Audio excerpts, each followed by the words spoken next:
Tonight we are learning new details about last year's massive derailment of a train car in East Palestine, Ohio.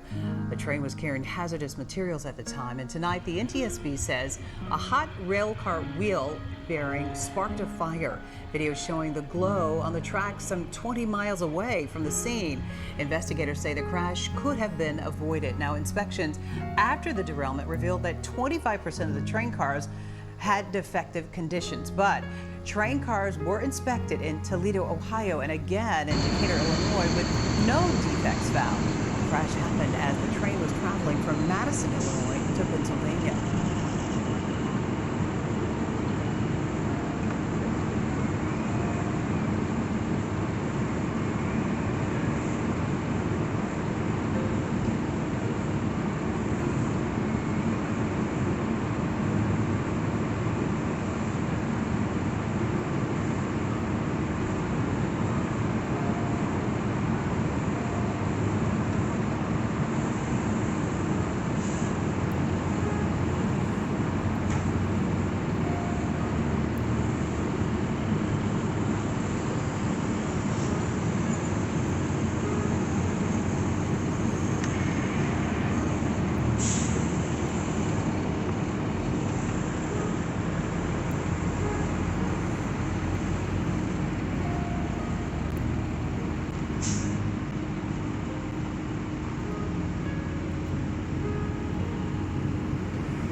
I'm going to let Chief Drabick and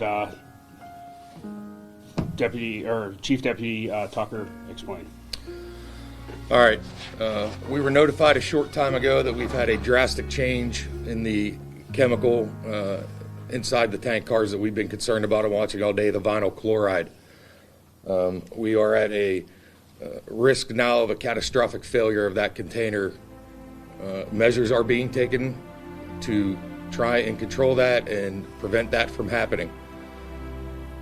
We need to get everybody who remained within that mile radius, or decided they needed to come back within that mile radius. We need you to leave now. Deputy. From a law enforcement standpoint, we're at the point where we need you to leave. There could be possible charges if you choose to stay. Misconduct in an emergency, or if you have children in your house, child endangering, and that will be enforced. This catastrophic failure will, if it occurs, it will produce hydrogen chloride and phosgene gas into the atmosphere.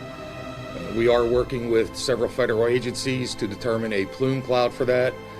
We may need at some point in the near future to extend our mile radius out based on their professional recommendations and the models that they run.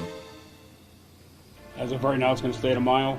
If there's any more developing issues, we will get back to you as soon as possible. We're not going to take any questions at this time. We really need to get back to the incident command post, so thank you. What about the people that can't go? What about the people that have no transportation to get out of here, people on fixed incomes? We put out a WINS message. If anybody needs help getting out, they're to call the non-emergency number for the dispatch center. And what kind of containment? We're not taking any more questions, sir. Sir, no. Kevin Lambert with News Nation. Does that all depend on the testing and what the data says tomorrow as far as a timeline? Could we have a better understanding maybe tomorrow morning? Yes. Have you had any chance to review any data inside, I guess, what will be the evacuation zone? I know you're still reviewing it, but have you had a chance to get any results back as far as the air quality? So I'm going to let US EPA speak to that, please. Thank you, Peggy. Yes, we have been air monitoring throughout the incident, and after the operation that took place by Norfolk Southern last night with the controlled burn, we've been able to safely move our crews largely within, as Peggy indicated, so we've been focusing largely on the air quality within that 1 mile evacuation zone.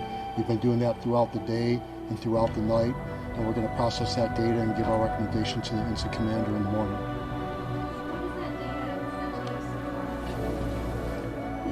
So far, it's been consistent with what we have been seeing. very few detections, and the detections we have been seeing for the chemicals we're monitoring for have been very low. Introduce yourself. Yeah, I'm Major Derek Dunnigan with the Ohio Army National Guard, CST. I'm uncertain who asked the question, but whoever did, could you please repeat?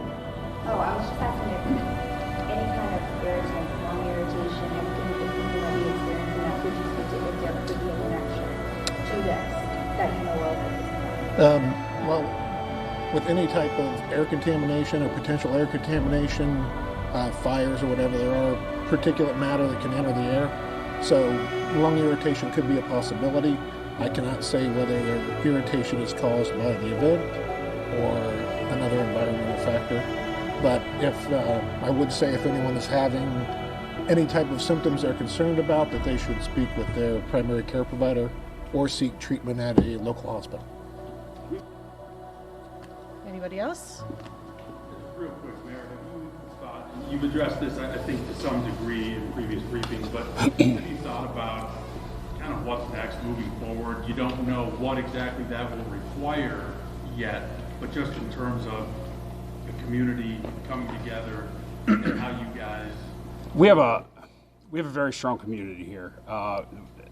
They come together as a team. When there's incidents of people getting sick or events to raise money for people, this is a very giving, caring community. Everybody's just on edge. We appreciate how everybody's handled this so far.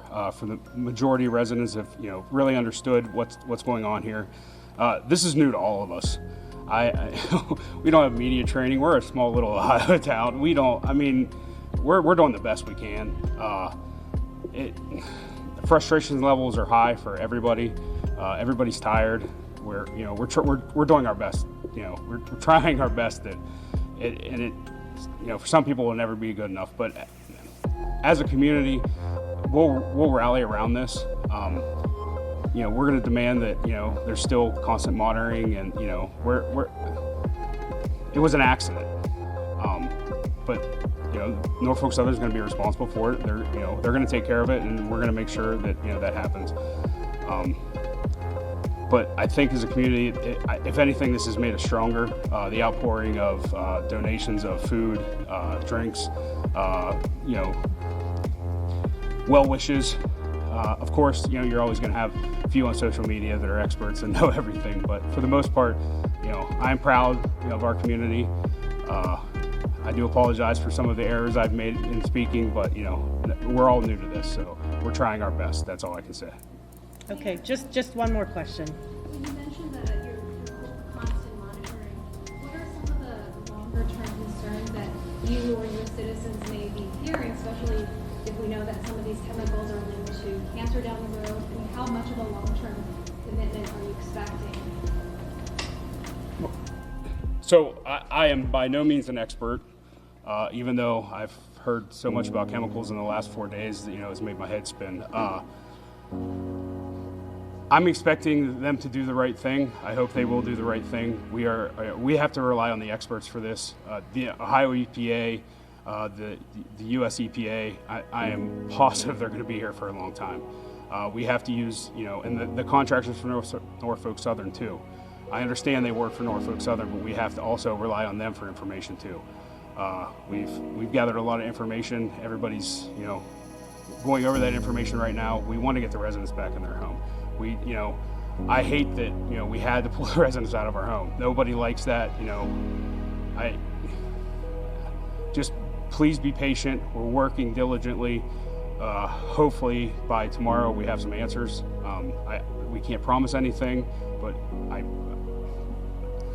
I just beg of you to just give us some time. We're working this out as fast as humanly possible. All right.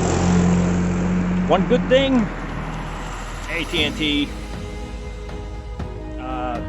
One good thing to come out of this, as I was on my way down here, as you can see, we have no plow trucks. I got a notification that the evacuation has been lifted. I don't know if that's for everybody. They really didn't say that in the press conference. So they're going around, maybe checking businesses. You see service masters over here.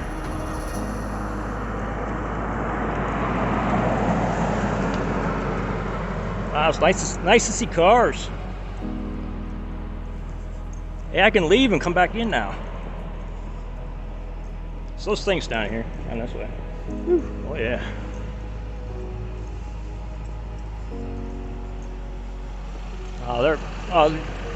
Who would have guessed? The municipal building gets the first service master people in there. I would never have guessed.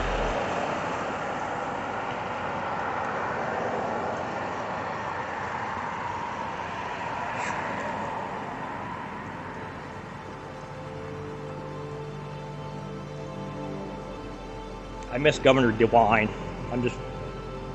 I'm so sad. I wanted to see him flying in his, humongous chopper.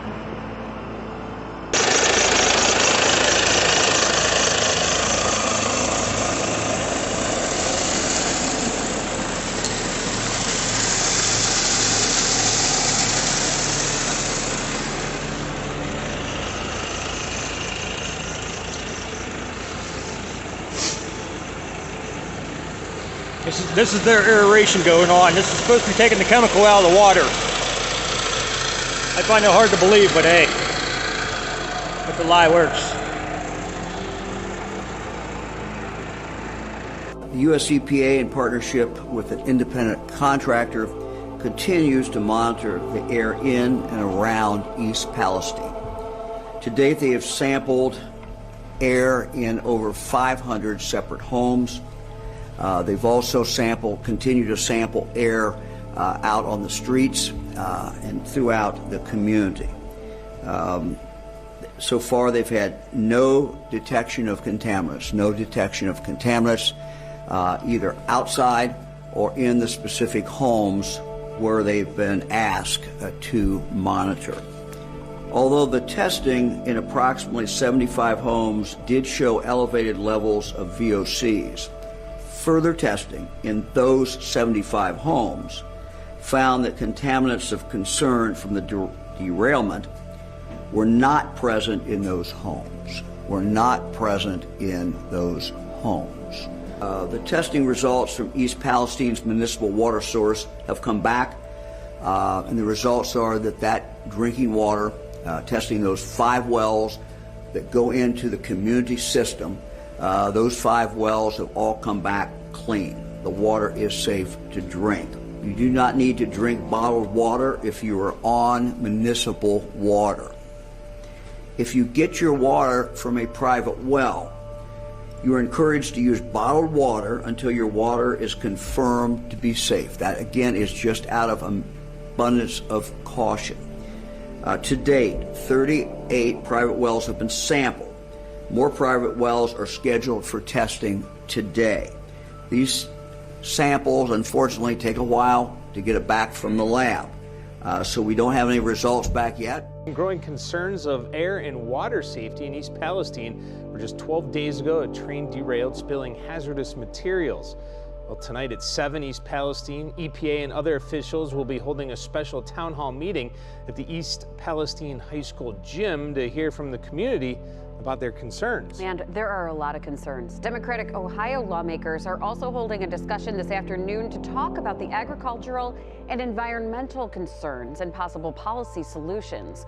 And those health concerns have been ongoing since the derailment.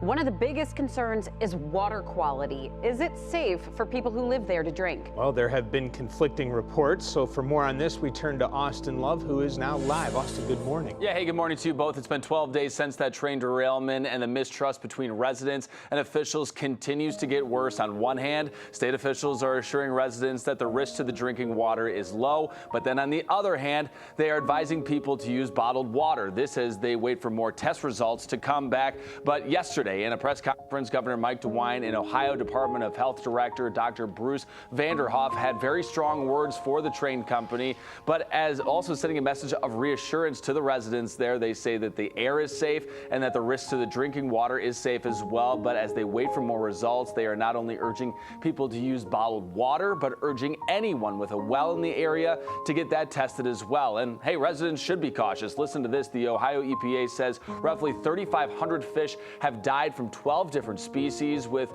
chemicals in 6 different waterways, including the Ohio River. They say a contaminant plume is also making its way towards West Virginia, but that continues to dissipate. Now Governor DeWine is looking to hold those responsible accountable. This is absurd, and we need to look at this, and Congress needs to take a look at how these things are handled. We should know when we have trains carrying hazardous material that are going through the state of Ohio. They will pay for everything. If they don't,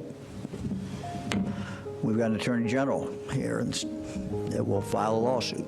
Okay, Governor Mike DeWine there, and his residents are concerned about air and water quality along with wildlife dying. They say there has been no evidence of non-aquatic species dying from the derailment. Maureen, but a lot to be concerned about, of course, for government officials and residents there. Of course, I'll continue to follow this at 5:30. Yeah, and there's a lot going on online where people are saying one thing, they want answers about another, so I'm sure that it's going to be a very well-attended meeting tonight. Austin, thank you so much. Tonight, 2 weeks after a toxic train derailment in East Palestine, new developments that seem to come in every few hours. We have learned the train that derailed 14 days ago tonight actually ran right through Cleveland before making its way south to East Palestine. That's according to the NTSB, who says the train was on its way to its final destination in Conway, Pennsylvania. The other major development tonight, a change for FEMA, which now says representatives will be in East Palestine tomorrow. Both Senator Sherrod Brown and Governor Mike DeWine had requested the agency's help. And there's word tonight that former President Donald Trump will be in East Palestine as well next week. In a tweet on his son Donald Trump Jr.'s Twitter account, Trump announced his visit on Wednesday. Once again, today marks 2 weeks since the train derailment, which continues to cause ripple effects in Columbiana County. Emma Henderson tells us where things stand right now. Garbage. It's got to go in the garbage. It's just not worth it. From local businesses having to throw out inventory. I've been having pains in my stomach. I have trouble breathing. Even just sitting in my house, I'm going.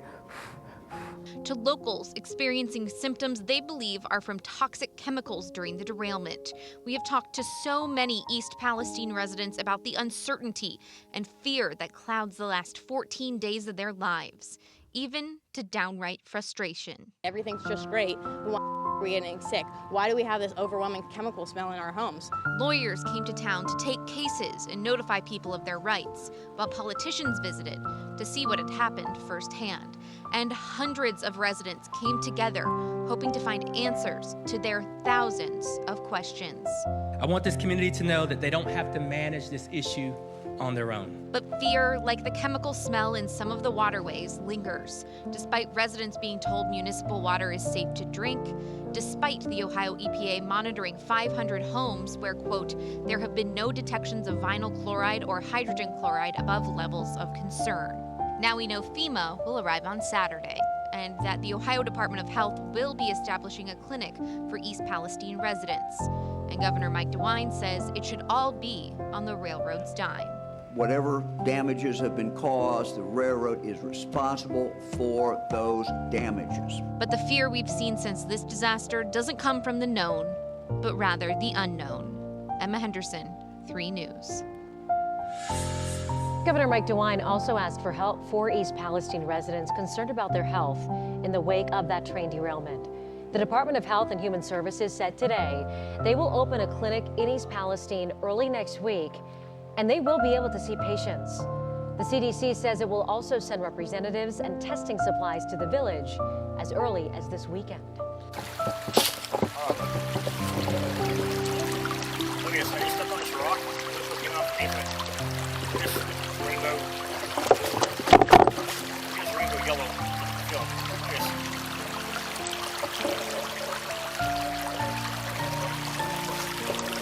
Slow down. Under this rock. So you know, shit water. So like stuff right on the rock.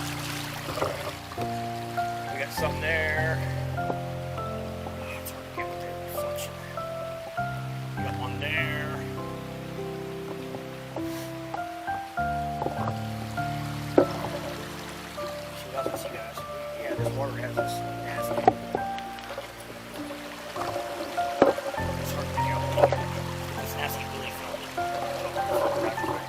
Every time we were out there, we were talking with the residents, and I would say that there was one theme, which was that they didn't trust what they were hearing back from them. They had this lack of trust of anyone in an official capacity because they had a reason. The fact that the main head honchos that were making the decisions, they felt made the decision that essentially blew up their lives, literally and figuratively.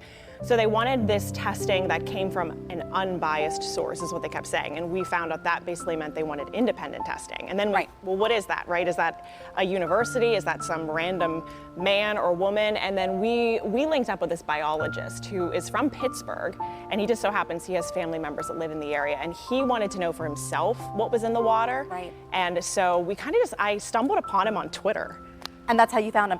And so if you were watching last night, you may have seen Megan's piece. You did two different pieces. We wanted to share a clip from the first investigation, from the first report. So take a look at this.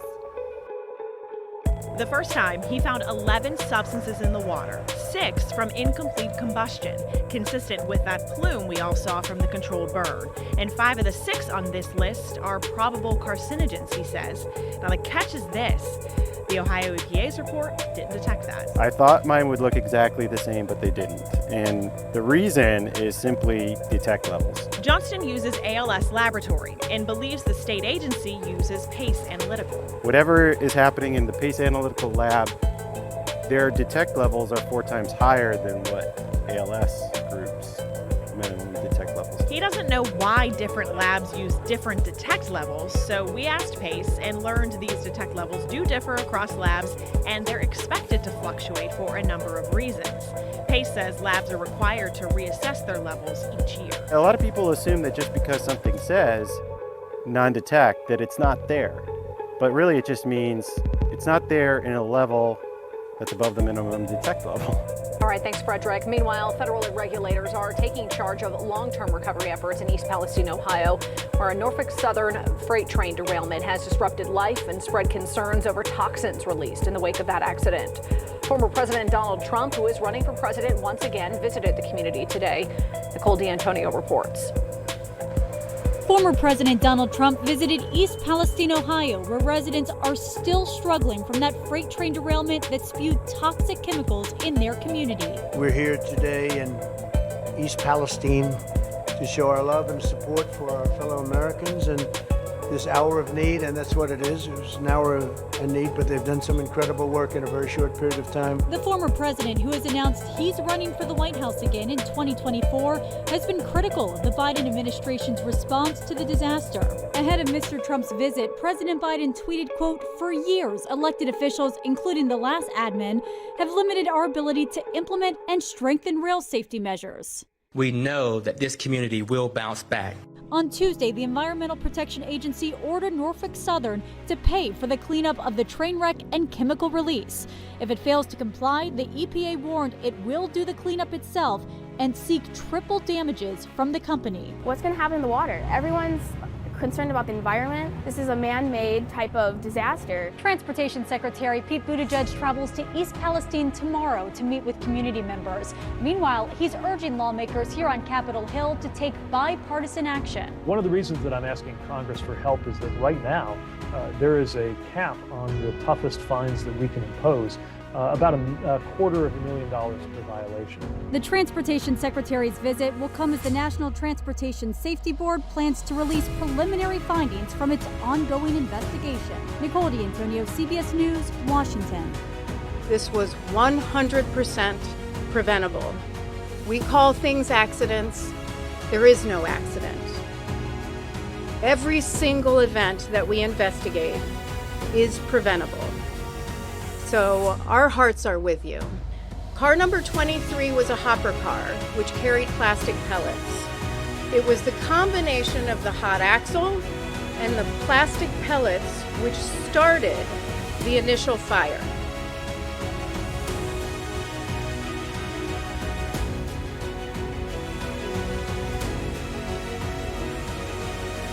Upon passing the third detector with a temperature of 253 degrees above ambient. That's critical. 253 degrees above ambient. A critical audible alarm message sounded, instructing the crew to slow and stop the train to inspect the hot axle, and if warranted, to set car number 23 out. We have no evidence that the crew did anything wrong. And during this deceleration, the wheel bearing failed. Car number 23 derailed, and the train initiated an emergency brake application and came to a stop. So as part of our investigation, we will evaluate whether the vet and burn was carried out according to that guidance and whether that guidance needs to be updated. If we see a safety issue that we need addressed immediately, something systemic, we will not hesitate to issue an urgent safety recommendation. But first, we want to start with the News Nation exclusive at the site of that toxic train derailment in East Palestine, Ohio. Now, this is a story that News Nation has been covering extensively since the very beginning. And now, a whistleblower from the Environmental Protection Agency, the EPA, is risking their job for speaking out on what they call failures by the agency immediately after that disaster. That whistleblower detailing several issues, including orders to shut off chemical sensors over creeks. News Nation investigative correspondent Rich McHugh joining us live from East Palestine now. And Rich, these are some bombshell allegations. That's exactly right. We've been covering this since the derailment and the toxic burn here. And I have to say, this is the most consequential reporting on this topic that we're putting out. This whistleblower, Robert Coverup, spent like 4 decades with former Department of Defense and then the EPA. He was essentially behind creating what's called the Aspect. It's the plane that they send up to detect chemicals in chemical disasters. Normal protocol, he says, is that the plane is sent up within an hour or hours. He says that is not what happened here, and it's nothing like he's seen in his career. Take a look. In East Palestine, we had a big delay. We noticed there was a big delay in getting the aircraft up to Pittsburgh. How big of a delay? 5 days. 5 days? 5 days. Why do you think that is? I don't know. I'm still asking myself that question, why you would deploy this aircraft 5 days late. Now that plane, Crodel says, should have been there immediately, flying and gathering data for days. They should have been collecting data while the toxic plume was in the sky. He says even more troubling, he says they turned off the chemical sensors over the creeks in East Palestine as it was flying, Natasha. You know, and Rich, we're also learning that there were attempts by the EPA to silence this whistleblower. What can you tell us about that? So he raised questions internally and he tried to get answers and it was met with resistance at every level. He even filed a FOIA, Freedom of Information request, after a while to try and learn the mission of this whole project.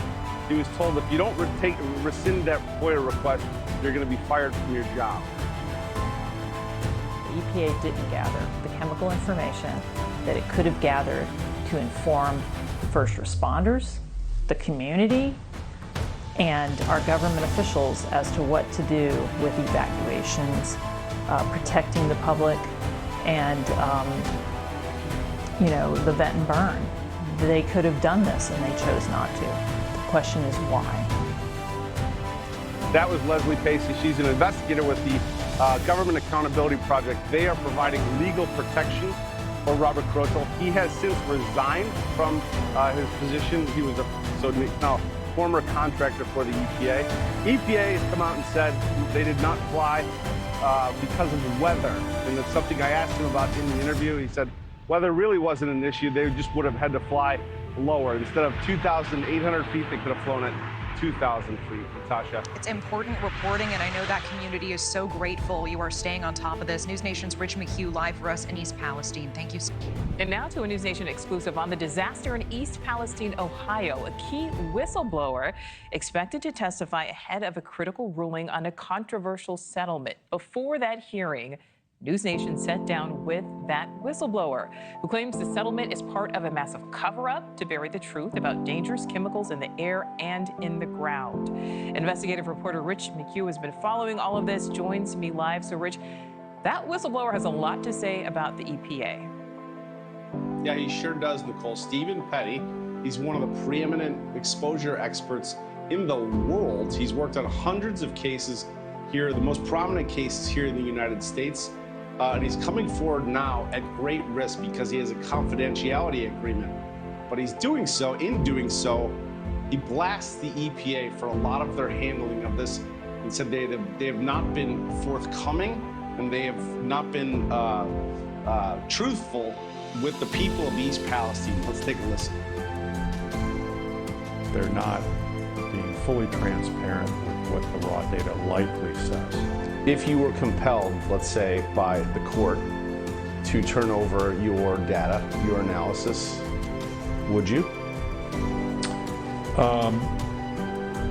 There would likely be lots of litigation over that, but if ultimately compelled, sure, I would.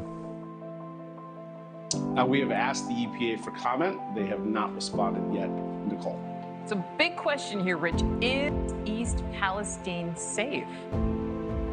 Well, he says, he will say, it's too early to say, but those pushing this settlement are quick to say there will be no long-term health impacts. In fact, they trotted out an expert to say that just recently, and he says that's part of the reason why he is speaking up, that it is still too early. He says the truth is we just don't know. He can't reveal his data, but other data, which independent testers like Scott Smith, other data shows high levels of cancer-causing dioxins, that it's accurate, and this effort to declare it safe is simply public relations. Take a listen. Do you think that was a mistake to give the all clear and to say nothing to see here, essentially? 100%. If you owned a home and were a resident of East Palestine when this disaster happened and this burn happened, knowing what you know, would you still be living in that town? It's pretty clear that there's areas where there's environmental contamination of concern. Now, a lot of people, a lot of residents in East Palestine want his data and want to know what his analysis says. That will be up to a judge, and that is Wednesday. That next hearing is Wednesday, Youngstown, Ohio. Nicole? All right, yeah, we'll see what happens Wednesday. All right, Rich, thank you.